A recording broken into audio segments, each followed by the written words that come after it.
ভারী বৃষ্টি ও শক্তিশালী ঝড়ের আশঙ্কায় নিউ ইয়র্ক সিটি সহ ট্রাই স্টেট অঞ্চলে জারি হয়েছে ফ্লাড ওয়াচ।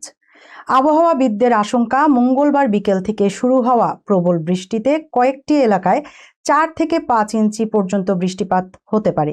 এতে আকস্মিক বন্যার পাশাপাশি যান চলাচলেও তৈরি হতে পারে বড় ধরনের বিঘ্ন।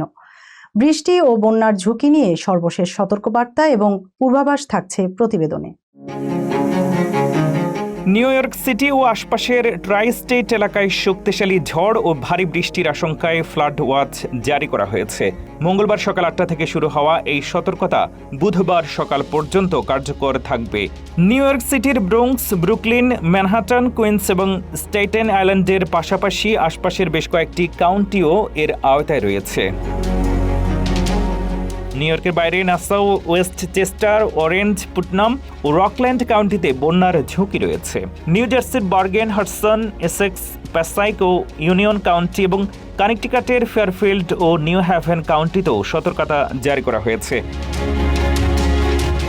আবহাওয়াবিদদের পূর্বাভাস অনুযায়ী মঙ্গলবার দুপুরের পর পরিস্থিতি দ্রুত বদলে যেতে পারে। শুরু হবে দফায় দফায় ভারী বৃষ্টি ও বজ্রঝড়। কোথাও কোথাও ঝড়ের সঙ্গে শক্তিশালী দমকা বাতাস ও শিলাবৃষ্টিও হতে পারে। পুরো এলাকায় সাধারণত 1 থেকে 3 ইঞ্চি পর্যন্ত বৃষ্টিপাতের সম্ভাবনা রয়েছে, তবে কিছু এলাকায় বৃষ্টির পরিমাণ 4 থেকে 5 ইঞ্চি পর্যন্ত পৌঁছতে পারে।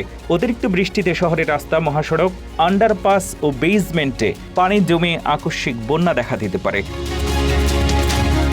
নিউ ইয়র্ক সিটির জরুরি ব্যবস্থাপনা বিভাগ বাসিন্দাদের আগেভাগে প্রস্তুতি নেওয়ার পরামর্শ দিয়েছে। ভারী বৃষ্টির সময় অপ্রয়োজনীয় ভ্রমণ এড়িয়ে নিরাপদ স্থানে থাকার আহ্বান জানানো হয়েছে। রাস্তায় পানি জমলে গাড়ি চালিয়ে বা হেঁটে তা পার হওয়া থেকে বিরত থাকতে বলা হয়েছে। এদিকে শহরের বিভিন্ন এলাকায় পানি নিষ্কাশনের ব্যবস্থা সচল রাখতে ক্যাচ বেসিন পরিষ্কার ও রাস্তার আবর্জনা সরানোর কাজও করা হয়েছে। বুধবার বিক্ষিপ্ত বৃষ্টি থাকতে পারে। বৃহস্পতিবার ও শুক্রবারও কিছু এলাকায় বৃষ্টির সম্ভাবনা রয়েছে, তবে শনিবার তুলনামূলক ভালো আবহাওয়া থাকতে পারে।